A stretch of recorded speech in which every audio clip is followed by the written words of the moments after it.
Hi, welcome to Parenting Trap, where Alex and I discuss what to do when your kids won't listen.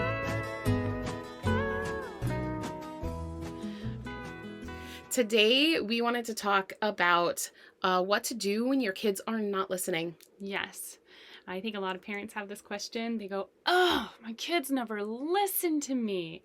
I have to tell them over and over and over and over again. Yeah. So, Totally. I thought this would be a fun subject. Yes. Yeah. And it happens to all of us. I do it too, right? Oh, yeah. So- Oh, yeah.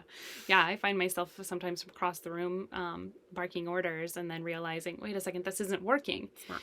And I think that's the first step, is realizing that when you are telling your kids something over and over and over again, it's something that we need to change in what we're doing, not something that we should expect to change in our child. For some reason, we're not communicating well for them. And realizing that is the first step. Yeah. So, Yeah. I agree. And let's see what I'm looking at. Barbara took notes again. Yeah. And I'm looking at them. And so the first one is, oh yeah. You ready for this? This is a great one. When kids are not listening, when we say that they're not listening, what we really mean is they are not obeying what we are asking. They're not doing what we told them to do. Yeah. So first of all, you need to recognize that it's not that they're not listening, it's that they're not doing what you want. Yes. Yeah. And so that's a big one right there. So one, what we're doing isn't working. That's pretty obvious. And two, that what we mean isn't that they're not listening. Maybe they heard us, maybe they didn't. We're not in their brain. We can't know for sure. But what we do know is that what we're really saying is they're not dropping everything and getting up and skipping to doing the chore that we asked them to do, Right. or whatever it Like, is. are you talking to them when they're fully engaged and have eye contact? Is this when we say these things? It's usually when they're in the middle of something. Mm-hmm. We would expect Right. them to stop whatever they're And then doing. we expect them, to be like, oh, of course, I'd love to put away the Sure. dishes right now. I'll stop this game. Right. Right. And so that's a huge thing. So when they won't stop doing what they're doing, we don't always do that either. So we need to realize that are we giving them the same treatment that we expect them to give us?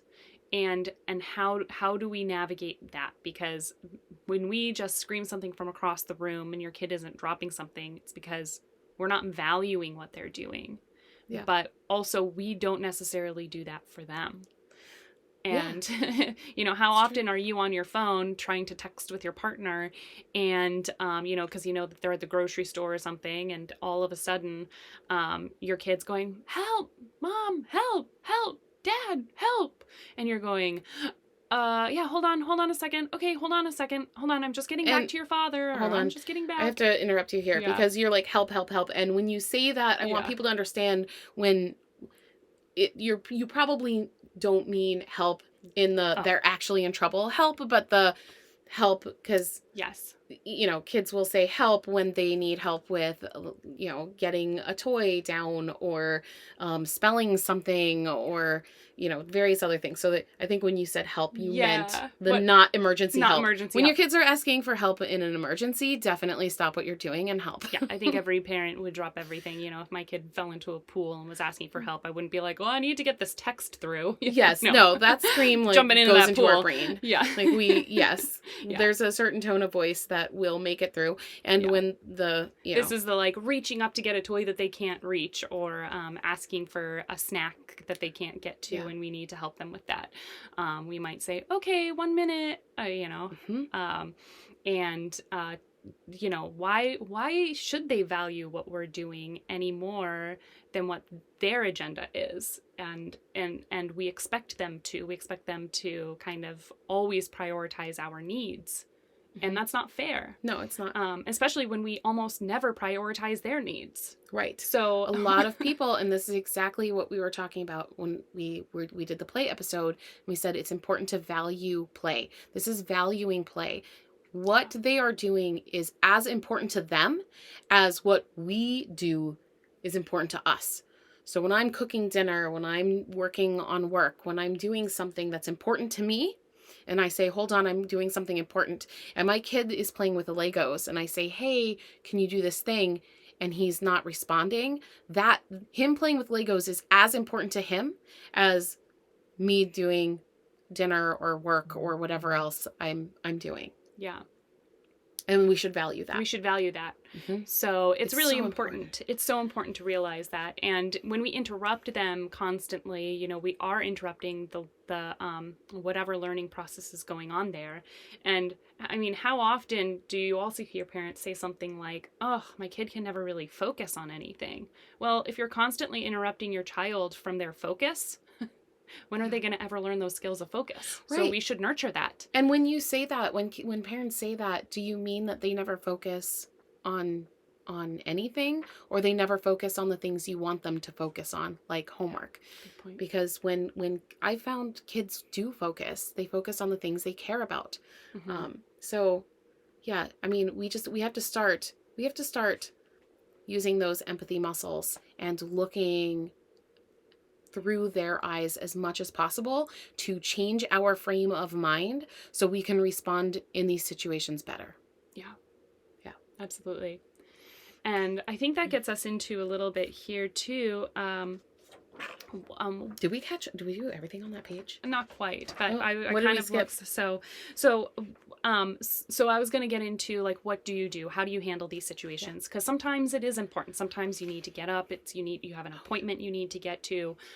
Some things do need to get done around the house, and it's great. It's good. It's really good to ask your kids to help out too. You know, invite them to help with the tasks that are day-to-day tasks, because obviously we all have a home to keep, and that is a whole family effort right there. So always invite your child to do them. But I would say, can what you're asking wait? Can it wait?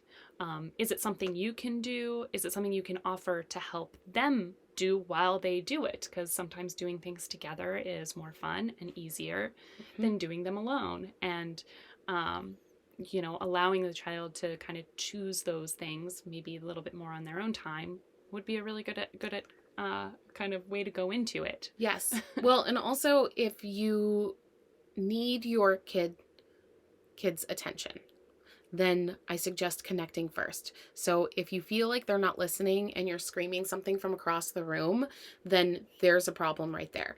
So the first step is to get close to your kid, physically close, right? Mm-hmm. And look at what they're doing.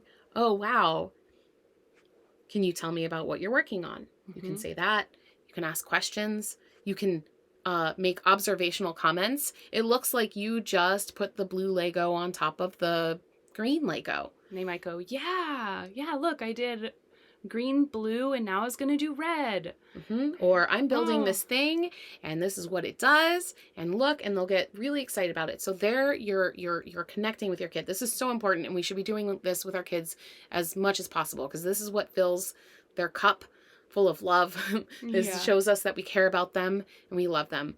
So you do that, and then when you have a moment, when it's right after they've told you all about this thing that they're working on, you can say, hey, you know, I noticed the dishes needed to be put away, and we talked about that earlier. Can you please work on it now? I really need them done before dinner, or something. You can say whatever it is, but do it after you've connected and had a moment, and they've had a moment to really talk to you. And they may even say something like, okay, and put down what they're doing and happily jog over. They might say, oh, but I wasn't finished putting the wing on the airplane. Okay, how much more time do you need? Yeah. I'll come back in 5 minutes and check in on you.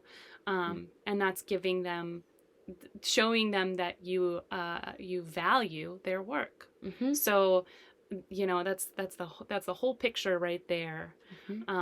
And yeah, it's important to think about how you normally ask those questions. Yes. So you just gave a great example on how you should ask those questions, but I think a lot of times parents ask questions or make demands in ways that can be really like hurtful to the child, in ways that it makes them not want to be makes them not want to help you, because maybe you are assigning blame, or you're kind of insulting them, or You might say something like, "Oh gosh, you look at all the mud on the floor. I always tell you to take off your shoes. Oh, you always make this mistake."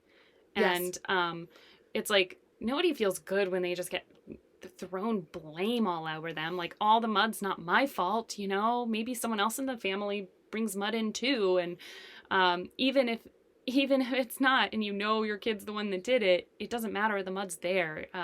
There's a nicer way to ask for help to try and clean it up or prevent it in the future. Right. If you are frustrated that your kids are not listening, you definitely need to pay attention. I mean, in general, it's just important to pay attention to the words that you use with your kids, with everyone in your life, really.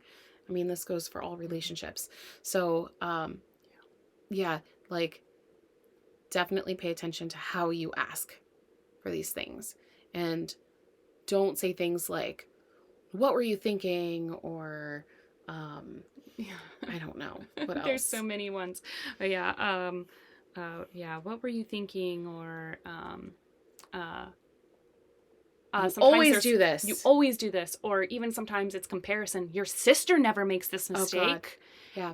And we got a whole other episode that we got to talk about comparisons too. Just don't compare your children in general.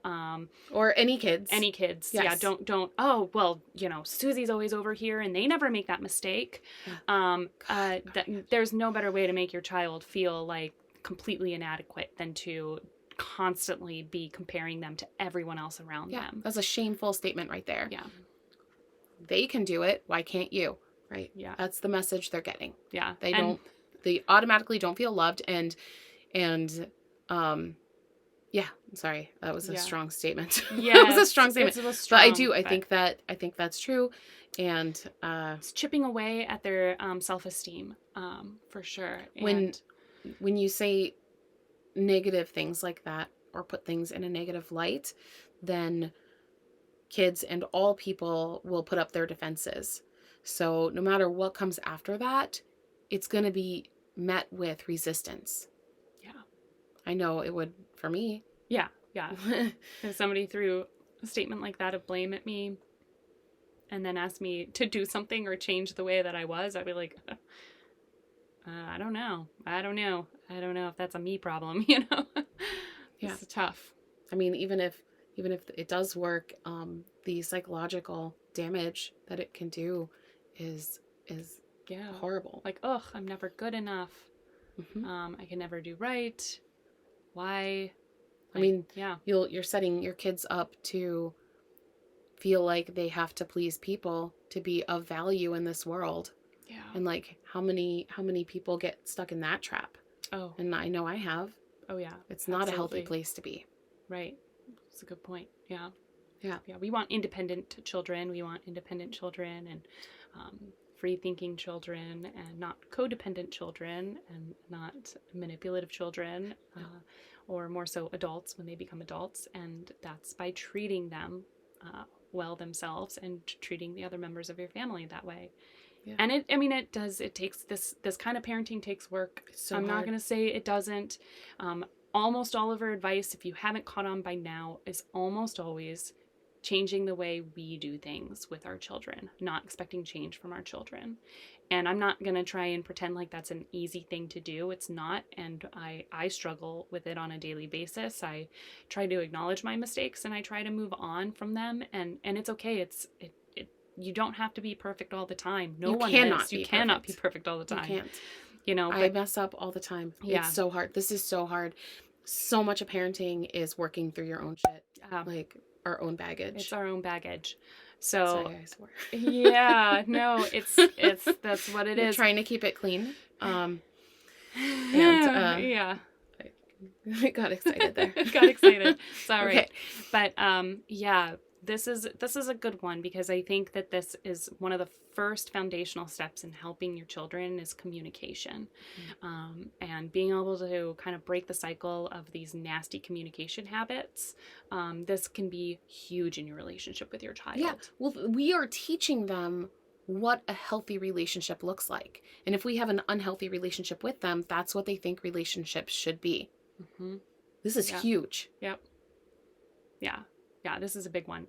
And I do want to mention a book because there's a really wonderful author. I have the books right here, but this one, if you have children, it's How to Talk So Kids Will Listen and Listen So Kids Will Talk.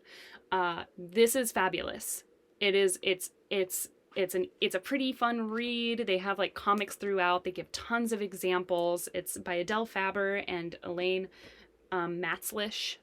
So hopefully I'm pronouncing those names right. Yeah. I've only read them, so I don't know how they're pronounced. But I thought it was Faber, but I don't know. Faber It might be Faber, I think. Faber, Adele Faber. Well, it's a wonderful book, and you can look it up. It's also on Audible. I've listened to it too, but there's fun comics in it, so it's kind of more. It's really fun to read, as you can see. It's got these like fun little scenarios. That's funny. You said that you did the audiobook, Audible. and I did the audiobook for this, and then they reference the like Little comics the in it. pictures, and like when you're in the car listening, it's a little confusing. Yeah. But it's a great book. Yeah, so if you do get the audiobook and you don't know what the book actually looks like and that doesn't make sense, that's what it is there's these like little picture comic things that they kind of try to describe for you. So, but it's just chock-a-block full of some great information. They also have, so there's this one, there's another one, it's also How to Talk So Little Kids Will Listen. Honestly, either one, they are both great, and I don't necessarily think you have to read both, but it's just about kind of keeping in mind the way that we phrase things towards our children. And it gives you like real techniques that you can Yes. use with your kids that help you get through these problems. Because problem solving with your child. So if you have a recurring issue that's coming up again and again and again, and it's like, oh, well, I always ask my kid to do this and they never seem to want to do it. So let's say clean their room. Gosh, we always get into a wall. My kid's room's always super messy and there's laundry all over the floor. And every time I ask, it's always a fight. How do we do that? And you can. There's actually a thing where you sit down and you problem solve with your child. Ross Greene, actually, this is the one yes, who Explosive Child. Explosive Love Child, and he has a whole problem solving scenario, and you can look him up, Ross Greene. I'm trying to think of what the name is of problem solving. But if you can actually sit down and problem solve with your child, and that doesn't look like your room's always messy. How do we always get that to how do we always clean that up? What it looks like is, I've noticed when I ask you to clean your room, you seem to have a really hard time keeping your room tidy. Can you tell me about that? And you can just listen to what your kid has to say. They might say, whatever it is, I hate doing laundry. I like it messy. Maybe they enjoy being in clutter. Maybe it just feels so overwhelming to them. If they're used to being criticized, then they might not open up, by the way. That's true. So it's important that we keep these lines of communication open and not criticize or judge them when they speak up and do things. Mm-hmm. So they will open up when it's important. Yeah. And you can sit there and ask them about it and just listen and not even problem solve at that time. So Yep. if you have a recurring issue, I would suggest first listening to your kid about what's going on with them, and not even bring up how do we get your room clean next time? What can I do to make sure that you're cleaning your room? That's not going to work. I would spend a long time just listening to your kid and letting things be before you problem solve. Mm-hmm. And then the steps after that look like asking them what they think will help and taking them seriously. So, yeah, sorry. Yeah, that just the screen went off for a second, but wanted to make sure that it didn't stop on us. Yeah. Right. So, and a big part is when you do this, you can sit down with a piece of paper, and this works for little kids who can't even read yet. You say, we have a problem and we need to find a solution for the problem. And then you state the problem as neutrally as possible.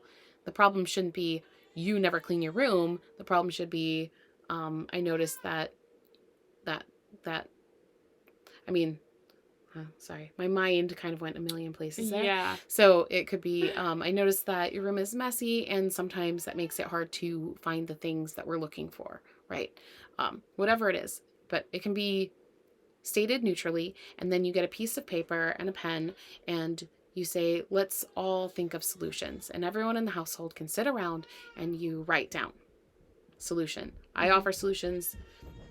She offers solutions. Everyone can say, and then you write them down. And when the solutions are being said, don't say that is not a good solution.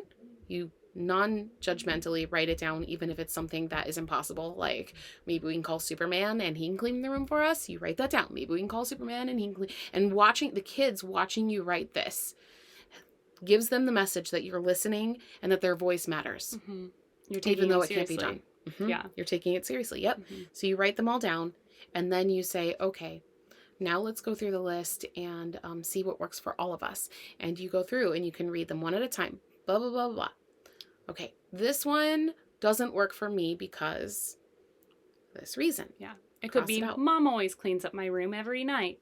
Well, that one doesn't work for me because I'm busy cleaning up all the dishes after dinner at night. So I'm not going to be able to do that every night. So you cross You it out. And maybe, the next one is, how about, you and your sister clean up your room every afternoon. Maybe that's a suggestion that a parent gave, and they go, that doesn't work for me because after dinner is when I like to take my bath and I don't have enough time to clean my room. Okay, that doesn't work for you. And you take them seriously. Yep.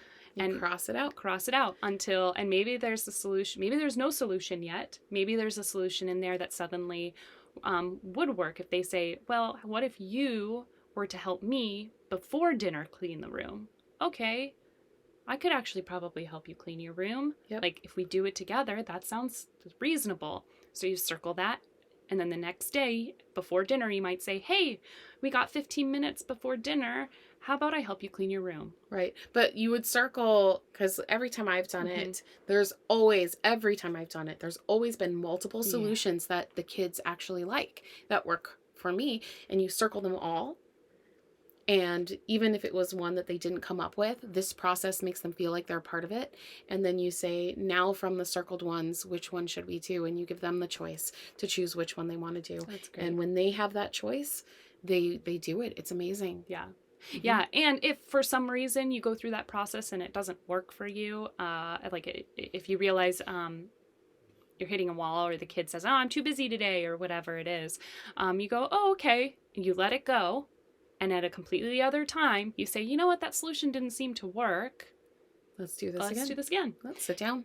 And non-judgmentally, open-minded, and try and include your kid and take really try to make their solutions work too. Don't just think that none of their solutions will work, because if you go into it with that idea, they're going to know, and it's going to be a problem, and you're just going to end up with more fights. And that doesn't feel good. No, it's not going to work if they feel like they don't have a voice and that they're not being heard or valued. Yeah.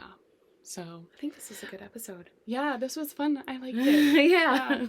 And if you have any other specific questions, I think this is a big one for parents. I think a lot of parents have trouble, kind of knowing how to get through to their children. So every parent has this problem, does. Right? And I know these techniques, and I don't even use them all the time. Look, if you're one of those parents that doesn't have this problem, tell us about it. Yeah, right. No one is like that. No, these are problems that everyone has. Yeah. It's so hard. This is such a hard job. Parenting is so hard. Yeah. And trying to think outside the box and implement new tools is amazing. And I commend you for it. Like, this is awesome. Thank you. Yeah, thank you guys. And feel free to write us at questions at parentingtrap.com. If you like what you heard, like the video, share, please, subscribe to our channel to get notified when we release new videos. Yeah, which we're trying to do twice a week. So yes. Yeah, we'll see y'all guys later. Thank you.